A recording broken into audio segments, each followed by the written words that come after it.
Everyone, good morning. So this is Himani here and welcome to my YouTube channel, that is CDP Practice Questions with Himani Oli. And basically motive ये है इस channel को start करने का so that we can do our quick revision through these questions basically based on CDP. And let's get started then. ये नया channel है तो थोड़ा सा अपने बारे में बता देती हूँ. जैसा मैंने आपको नेम बताया, my self Himani. And education qualification की बात करें तो I have done BCom honours and MCom from Delhi university. And right now मेरा सेकेंड ईयर B.Ed का रिज़ल्ट अवेटेड है. और सर्टिफिकेशन की बात करूँ तो I have qualified CTET with 88.6 percentile, वो भी मेरे फर्स्ट अटैम्प्ट में ही. एंड इसमें मैंने CDP में 30 आउट ऑफ 30 स्कोर करा था. EVS में 28 मार्क्स थे.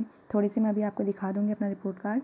उसके अलावा मैंने टेट एग्ज़ाम्स भी क्लियर करे हैं, जैसे UP TET junior level, primary level, UP और एक होता है हमारा UTET, वो भी मैंने क्लियर करा हुआ है with in my first attempt. और एक्सपीरियंस की बात करें तो मेरे पास 1 ईयर का टीचिंग एक्सपीरियंस है NGO में पढ़ाने का.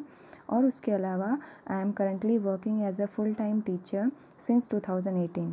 और बेसिकली यहाँ पर आपको दिख रहा होगा मोटिव है इस चैनल को क्रिएट करने का, so that we all can share our knowledge through digital media and also we can practice our concepts frequently. ठीक है. And this is my report card basically. तो आप देख सकते हैं इसमें मेरे CDP में मार्क्स, और उसके बाद फिर मेरे मैथ्स में 30 हैं, 30 में से 26 हैं, इन्वायरमेंट में 28, लैंग्वेज में 26 बेसिकली.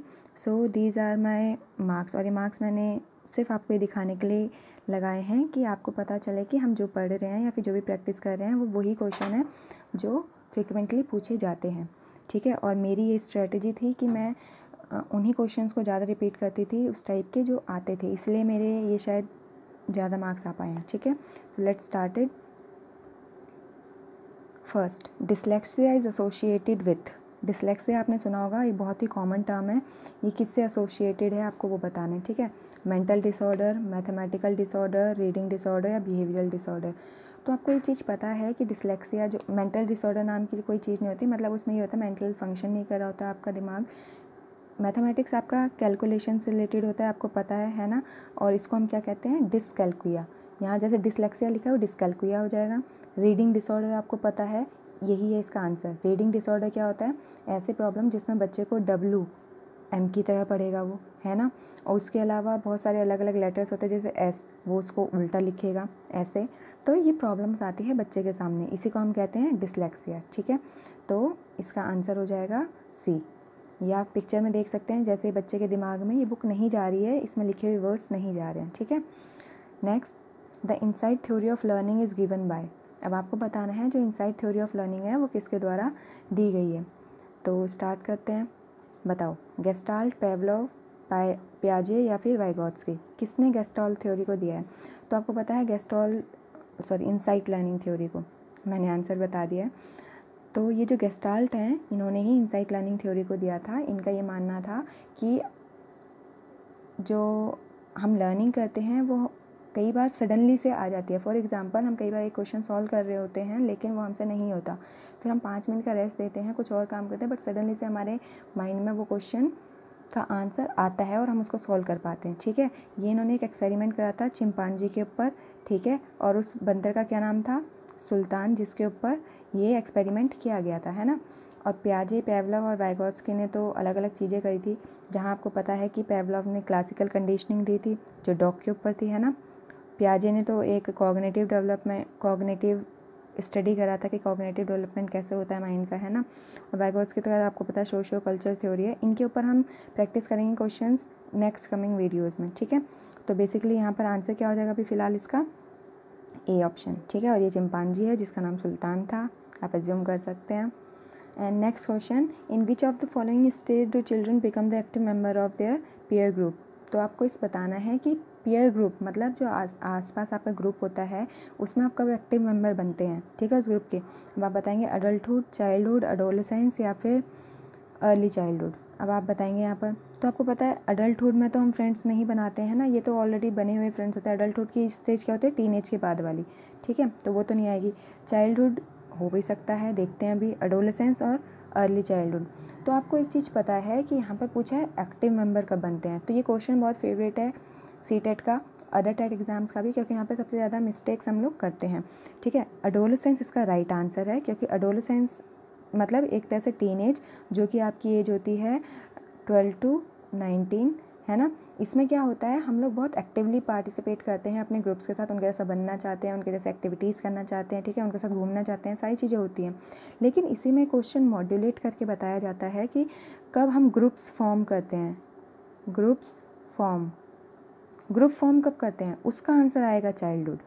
समझ में आ रहा है, चाइल्डहुड आंसर तब आएगा जब क्वेश्चन में पूछा जाए in which of the following stage do children start forming the group, ठीक है, तो उसका आंसर चाइल्डहुड आएगा। लेकिन एक्टिव मेंबर कब बनते हैं, वो एडोलेसेंस में। ठीक है, आई होप आपका ये डाउट क्लियर हो गया होगा और आप ये क्वेश्चन गलत नहीं करेंगे। Next question, parents should play a dash role in the learning process of young children. Question का मतलब ये है कि पेरेंट्स को कैसा रोल प्ले करना चाहिए बच्चे को बड़ा करने में या उसके लर्निंग प्रोसेस में। ठीक है, negative role, proactive role, sympathetic या न्यूट्रल। तो आपको पता है नेगेटिव रोल तो हम जनरली जानते किसी को भी प्ले नहीं करना चाहिए अपनी लाइफ में, है ना।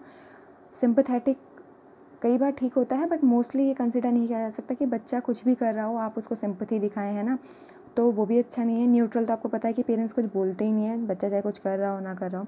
तो इसका आंसर क्या हो जाएगा, ऑप्शन बी। ठीक है, इसमें क्या होता है, प्रोएक्टिव का मतलब है एक्टिवली पेरेंट्स पार्टिसिपेट करते हैं बच्चे के साथ उसकी एक्टिविटीज़ में। जैसे यहाँ पे ये बच्ची पढ़ रही है, उसके साथ उसकी पेरेंट्स या मदर जो है इन्वॉल्व हैं, ठीक है, उसको पढ़ाने के लिए। तो ये होता है पेरेंट का रोल किसी बच्चे की लर्निंग प्रोसेस में, कि प्रोएक्टिवली पार्ट लें, एक्टिव बनाएं बच्चे को और ख़ुद भी एक्टिव होकर पार्ट लें उसके लर्निंग प्रोसेस में। Next, what is the place where the child's cognitive development is defined in the best way. कौन सा ऐसा प्लेस है जहाँ पे बच्चे का कॉग्निटिव डेवलपमेंट, अब आपको ये चीज़ ध्यान रखना है, ये भी आपके सीटेट का बहुत ही ज़्यादा एक इम्पॉर्टेंट क्वेश्चन है। ठीक है, यहाँ पे पूछा गया है कॉग्निटिव डेवलपमेंट। ठीक है, यहाँ पे पूछा गया है कॉग्निटिव डेवलपमेंट कहाँ पे बच्चे का सबसे ज़्यादा होता है। तो आपको पता है 2 क्वेश्चन बनते हैं इसके। ठीक है, वैसे पहले इसका आंसर डिस्कस करते हैं। इसका आंसर प्लेग्राउंड है या क्लासरूम है, ऑडिटोरियम है, होम है। आप लोग गैस कर चुके होंगे। इसका आंसर है classroom and school. Class environment कैसा है आपका, स्कूल कैसा है, वहाँ पर आपका कॉग्निटिव डेवलपमेंट सबसे ज़्यादा होगी, क्योंकि आजकल तो बच्चे बहुत ही जल्दी स्कूल जाने स्टार्ट कर देते हैं ना। तो बेसिकली इसका आंसर तो बी है। लेकिन एक ऐसा क्वेश्चन भी पूछा जाता है जिसका आंसर हमेशा प्लेग्राउंड आता है, उसमें भी आपको सेम यही 4 ऑप्शन दिखेंगे, बट उसका आंसर प्लेग्राउंड होगा। वो कौन सा ऑप्शन, क्वेश्चन क्या होता है वो, कि what is the place where the child's social या फिर ओवरऑल डेवलपमेंट। ठीक है, अब यहाँ पर आपको कॉग्निटिव डेवलपमेंट नहीं पूछा, उन्होंने पूछा सोशल डेवलपमेंट या फिर ओवरऑल डेवलपमेंट कहाँ पे ज़्यादा होगा। जब ओवरऑल की बात आए तो आपको प्लेग्राउंड आंसर करना है, क्योंकि वहाँ पर हम लोग मतलब टीम वर्क कैसे करना है, ठीक है, खेल के अपने फिज़िकल डेवलपमेंट कर रहे होते हैं, उसके साथ हम अदर लर्निंग्स भी कर रहे होते हैं, ठीक है, मैनेजमेंट वाली लर्निंग्स भी सीख रहे होते हैं। तो ओवरऑल डेवलपमेंट की बात आएगी तो आंसर प्लेग्राउंड, अदरवाइज स्कूल। ठीक है, ऑप्शन है बी। ये आप देख सकते हैं बच्चों का सबसे ज़्यादा माइंड डेवलप होता है क्लासरूम में। Next, dash is not considered a sign of being gifted. ठीक है, अब आपको यहाँ पे बताना है क्या जैसे गिफ्टेड बच्चे का साइन नहीं है। क्रिएटिव आइडियाज़, ये तो साइन होता है, तो ये यहाँ पर हमसे क्वेश्चन में पूछा हुआ है नॉट, तो क्रिएटिव आइडियाज़ तो होते हैं। फाइटिंग विद अदर्स, ये नहीं होता है। नोवेल्टी इन एक्सप्रेशन, मतलब नयापन, मतलब अपने थॉट्स में, आइडियाज़ में नयापन आना, ये भी होता है। क्यूरियोसिटी भी होती है उस गिफ्टेड बच्चे के अंदर। तो आंसर क्या हो जाएगा इसमें, बी। उन्होंने नॉट पूछा है इसलिए हम आंसर बी लगा रहे हैं। बाकी जो तीनों ऑप्शन हैं वो हैं साइंस ऑफ गिफ्टेड चाइल्ड। ठीक है, वो आइडियाज़ जनरेट कर सकता है। ठीक है, next, dash is considered a sign of motivated teacher. यहाँ पर आपको बताना है कि मोटिवेटेड टीचर कि क्या साइन होते हैं, उनकी क्लास के क्या साइन होते हैं। ठीक है, या फिर कैसे पता चलेगा हमें कि कोई टीचर मोटिवेटेड है। तो फर्स्ट ऑप्शन देखिए आप, maximum attendance in the class, remedial work given by teacher, questioning by students and pin drop silence है। देखो पिन ड्रॉप वाला तो जो ऑप्शन है वो सबसे पहले गलत हो जाएगा आपका। ठीक है, ये पिन ड्रॉप साइलेंस तो किसी क्लास में नहीं होना चाहिए, इससे ये लगता है कि बच्चे डरे हुए हैं या फिर बच्चे चीज़ें नहीं सीख रहे हैं, है ना। उसके अलावा एक होता है क्वेश्चनिंग बाय स्टूडेंट, ये सबसे ज़्यादा बेस्ट ऑप्शन है, जहाँ पर बच्चे हैंड रेस करके मैम से क्वेश्चन पूछ सकते हैं। ठीक है, एक्टिवली डिस्कशन में पार्ट लेते हैं, उसी को ही हम कहेंगे कि उस टीचर ने क्लास को अच्छे से इन्वॉल्व कर रखा है, ठीक है, वो मोटिवेटेड है बच्चे को सिखाने के लिए, पढ़ाने के लिए। तो आंसर क्या हो जाएगा इसका? सी। ये वाला भी सही ऑप्शन है सेकंड, रेमेडियल वर्क जब टीचर देती है, लेकिन वर्क में क्या होता है, मैम सिर्फ काम दे देंगे आपको और बच्चे को खुद ही वो क्वेश्चंस या कुछ भी चीज़ें सॉल्व करनी होती हैं, तो वो थोड़ा सा इसलिए पीछे हो गया ये ऑप्शन, ठीक है। और बेस्ट ऑप्शन क्या है? सी, ठीक है। तो आंसर देख लेते हैं इसका, सी, ठीक है। Next, motivation in the process of learning, ठीक है। मतलब जब हम कोई चीज़ सीख रहे होते हैं तो उसमें हमारा जो मोटिवेशन होता है वो क्या होता है, ठीक है। शार्पन द मेमोरी, जब आप कोई चीज़ सीखते हो तो क्या आप इस पर्पस से सीखते हो कि आपकी मेमोरी शार्प हो जाए? नहीं। Differentiate new learning from old learning, ये हो सकता है कई बार हम लोग देखना चाहते हैं कि हमें नई लर्निंग और पुरानी लर्निंग में क्या डिफरेंस है, मतलब हमने क्या नया सीखा, ठीक है। मेक लर्नर्स थिंक यूनिडायरेक्शनल, ये तो गलत है। जो लर्निंग का प्रोसेस होता है उसमें हम लोग मल्टी डायमेंशन मतलब अलग अलग डायरेक्शंस में सीखते हैं, तो सी तो नहीं होगा। और हमारा डी ऑप्शन है, creates interest for learning among young learners, ये सबसे ज़्यादा बेस्ट ऑप्शन है कि जब हमारा मोटिवेशन जो होता है हमारे लर्निंग प्रोसेस में वो इंटरेस्ट जनरेट करता है हमारा, ठीक है। और डी ऑप्शन आ जाएगा, ये सी नहीं होगा और ए भी नहीं होगा। बी में आप थोड़ा सा कंफ्यूज हो सकते हैं, लेकिन जो बेस्ट ऑप्शन है यहाँ पर वो है creates interest for the learning among students, ठीक है। इंटरेस्ट पैदा करता है, अगर हमारा इंटरेस्ट होगा तो दैट मीन्स हम मोटिवेटेड है, ठीक है। Next, children actively construct their understanding about the world is a statement given by, ठीक है। चिल्ड्रन एक्टिवली कंस्ट्रक्ट करते हैं अपनी नॉलेज को, ठीक है, या फिर अपने वर्ल्ड को, किसने बोला था ये? पेवलव ने, स्किनर ने, कोलबर्ग ने या पियाजे ने? तो ये बहुत ही फेमस एक लाइन है जो बोली थी आपके कौन से साइकोलॉजिस्ट ने, आपको पता है? पियाजे ने, ठीक है। तो आंसर क्या हो जाएगा? 4। पियाजे ही वो हैं जिन्होंने बच्चे के कॉग्निटिव डेवलपमेंट को स्टडी करा था कि बच्चा हर स्टेज पे जाके कैसे कैसे डेवलप करता है अपना माइंड और अपनी नॉलेज को। तो उन्होंने बोला था कि बच्चे जो होते हैं वो लिटिल साइंटिस्ट हैं, ठीक है। बच्चे जो हैं वो लिटिल साइंटिस्ट हैं, लिटिल साइंटिस्ट भी बोला था इन्होंने, क्योंकि इनके मुकाबले क्या होता, इनके हिसाब से क्या होता था कि बच्चे खुद सीखते हैं एक्टिविटीज़ करके, ठीक है।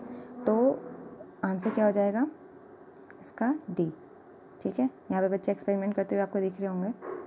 Next, development occurs in human being, development किस वे में होता है, ठीक है।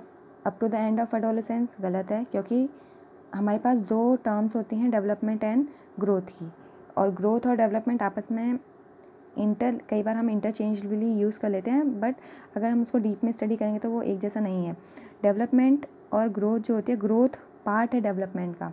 ग्रोथ एक टाइम पे जाके रुक सकती है, चाहे वो एडोलेसेंस में रुके या कहीं पे भी रुके, लेकिन ग्रोथ रुक जाती है, ठीक है। लेकिन डेवलपमेंट एक ऐसा प्रोसेस है थ्रू आउट लाइफ चलता रहता है। आपको पता है, आप प्रोफेशनली ग्रो करते हैं, कभी आपने मेंटली कुछ ग्रो करा, आप इमोशनली ग्रो करते हैं, जैसे जैसे बड़े होते रहते हैं और चीज़ों को सीखते हैं, पर्सनैलिटी और डेवलप करते हैं, ठीक है। तो डेवलपमेंट जो होता है वो थ्रू आउट लाइफ चलता है, ना कि चाइल्डहुड के बाद ख़त्म हो जाता है, एडल्टहुड के बाद ख़त्म हो जाता है, एडोलेसेंस का। ये गलत ऑप्शन है, ठीक है। ये थ्रू आउट लाइफ चलता रहता है। तो इसका सही आंसर क्या आ जाएगा? ए, ठीक है। ये आपको दिख रहा है प्रोफेशनली आप डेवलप करते हो, ठीक है, स्किल्स डेवलप होती हैं आपकी। तो thank you so much for watching. अपने मार्क्स को ज़रूर कमेंट करिएगा और बताइएगा कि कैसा परफॉर्मेंस रहा आपका। Thank you.